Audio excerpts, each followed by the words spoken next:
Hello friends, எல்லாருக்கும் இனிய புத்தாண்டு நல்வாழ்த்துக்கள். Happy new year. வருஷம் வருஷம் மாறிக்கிட்டே தான் இருக்கும். ஆனா புது வருஷம் அப்படிங்கிறது நமக்கு இனிமையானதாகவும் வெற்றிகரமானதாகவும் அமையணும் அப்படின்னா நாம அதுக்காக நம்மளை கண்டிப்பா மாத்திக்கிட்டே ஆகணும். நம்மளை மாத்திக்கணும் அப்படின்னா என்ன அர்த்தம் அப்படின்னா நம்ம லைஃப்ல இருக்கக்கூடிய நம்மளுடைய பழக்க வழக்கங்களை மாத்திக்கணும். ஸோ நியூ இயர் ரெசல்யூஷன்ஸ் அப்படிங்கிறது உங்களுக்கு கண்டிப்பா தெரிஞ்சதா தான் இருக்கும். இந்த வீடியோல நாம சொல்ல போறது நியூ இயர் ரெசல்யூஷன்ஸ் அப்படிங்கிறதெல்லாம் கிடையாது. நம்ம லைஃப்ல நம்ம ஃபாலோ பண்ண வேண்டிய ஹேபிட்ஸ் அப்படிங்கிறத பத்தி தான் நம்ம பார்க்க போறோம். இதை நான் என் லைஃப்ல பண்ணணும்னு நினைக்கிறேன். அதை தான் இந்த வீடியோல நான் உங்க கூட ஷேர் பண்றேன். ஸோ வாங்க குயிக்கா வீடியோக்குள்ள போவோம். First, positivity. நாம எப்பவுமே பாசிட்டிவா இருக்கணும் அப்படின்னு நம்ம நினைப்போம். ஆனா சின்ன சின்ன விஷயங்களால நம்மளால பாசிட்டிவா இருக்கவே முடியாது. குறைகள் அப்படிங்கிறது நம்மளை சுத்தி நிறையவே இருக்கும். நம்மள்ட்டையும் கண்டிப்பா நிறைய இருக்கும். ஆனா நாம எப்பவுமே நம்மள்ட்ட இருக்கக்கூடிய குறைகளை சிந்திச்சு கூட பார்க்கறதுக்கு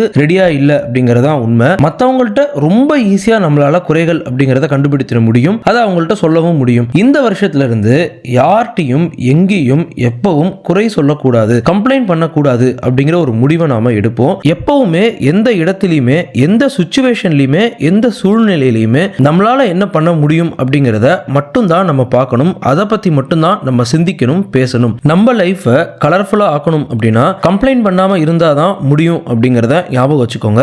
நான் சொல்லக்கூடிய இந்த பழக்கங்கள்ல ரொம்ப ரொம்ப ரொம்ப ரொம்ப எளிமையான பழக்கம் தான் இந்த பழக்கம். சோ இதை நீங்க ட்ரை பண்ணி பாருங்க. இது அவ்வளவு கஷ்டமாலாம் கண்டிப்பா இருக்கவே இருக்காது. ஒரு நாள் முடிஞ்ச அப்புறம் அந்த நாளை கம்ப்ளீட்டா ரிவ்யூ பண்ணுங்க. இந்த ஒரு பழக்கத்தை என் லைஃப்ல நான் ஃபாலோ பண்ணணும் அப்படின்னு நினைச்சிட்டு இருக்கேன். நாம நம்ம லைஃபை கரெக்டா ட்ராக் பண்ணணும். ஒரு டைரியை வாங்கிக்கலாம், இல்லைன்னா நம்ம ஒரு நோட்டை கூட வாங்கிக்கலாம். அதுல டெய்லியும் எத்தனை மணிக்கு நம்ம எந்திரிக்கிறோம், எவ்வளவு நேரம் தூங்குறோம், அன்னைக்கு நாள்ல நம்ம என்னெல்லாம் பண்ணோம் அப்படிங்கிற ஒரு கம்ப்ளீட் டீடைல்ஸை நம்ம கண்டிப்பா எழுதணும். சோ அந்தந்த நாளை நம்ம கம்ப்ளீட்டா ட்ராக் பண்ணணும். இது எதுக்கு அப்படின்னா நம்ம லைஃப்ல நாம டெய்லியும் 1 hour 1 மணி நேரம் தான் போன் யூஸ் பண்றோம் அப்படின்னு நினைச்சிட்டு இருப்போம். ஆனா நம்ம டெய்லியும் ட்ராக் பண்ணி டைரியில நோட்ல எழுதும் போது தான் தெரியும் 1 மணி நேரம் கிடையாது, 5 hours கூட நம்ம போன் யூஸ் பண்றோம் அப்படிங்கிறது நமக்கு தெரிய வரும். சோ நம்ம லைஃபை கண்டிப்பா ரிவ்யூ பண்ணணும், ட்ராக் பண்ணணும். அப்பதான் நம்ம லைஃப்ல டெய்லி நம்ம என்ன பண்றோம் அப்படிங்கிறது நமக்கு தெரியும். எங்க டைம் வேஸ்ட் ஆகுது அப்படிங்கிறதும் நமக்கு தெரியும். Third, plan your day the night before. நமக்கு செய்யறதுக்கு 10 டாஸ்க் இருக்கலாம், 100 டாஸ்க் இருக்கலாம், 1000 டாஸ்க் கூட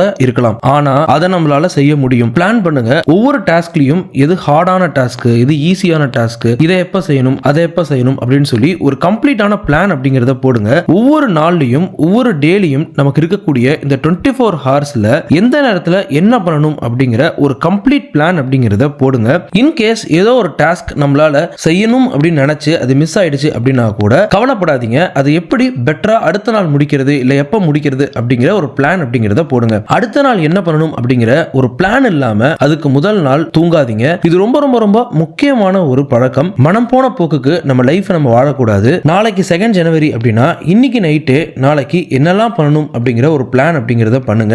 எந்த திட்டமும் இல்லைன்னா நம்ம செய்யறதுக்கு நிறைய வேலைகள் இருக்கு அப்படிங்கிற மாதிரியே நமக்கு தோணிட்டு இருக்கும். ஆக்சுவலா நம்ம செய்யறதுக்கு அவ்வளோ வேலைகள் நமக்கு இருக்காது, கம்மியா தான் இருக்கும். ஆனா பிளான், திட்டம் அப்படிங்கிறது இல்ல அப்படிங்கிறதுனால நிறைய வேலைகள் இருக்கிற மாதிரியே நமக்கு தோணிட்டு இருக்கும். அதுவே நமக்கு மன அழுத்தத்தையும் தரும். நம்மள்ட்ட பிளான் இல்லை அப்படின்னா நம்ம ஒரு குழப்பத்திலேயே இருப்போம். எப்பவுமே பிஸியா இருக்கிற மாதிரியே இருக்கும். ஆனா ஒரு வேலையும் நடக்காது. இதை கண்டிப்பா நீங்க எல்லாரும் ஃபீல் பண்ணிருப்பீங்க.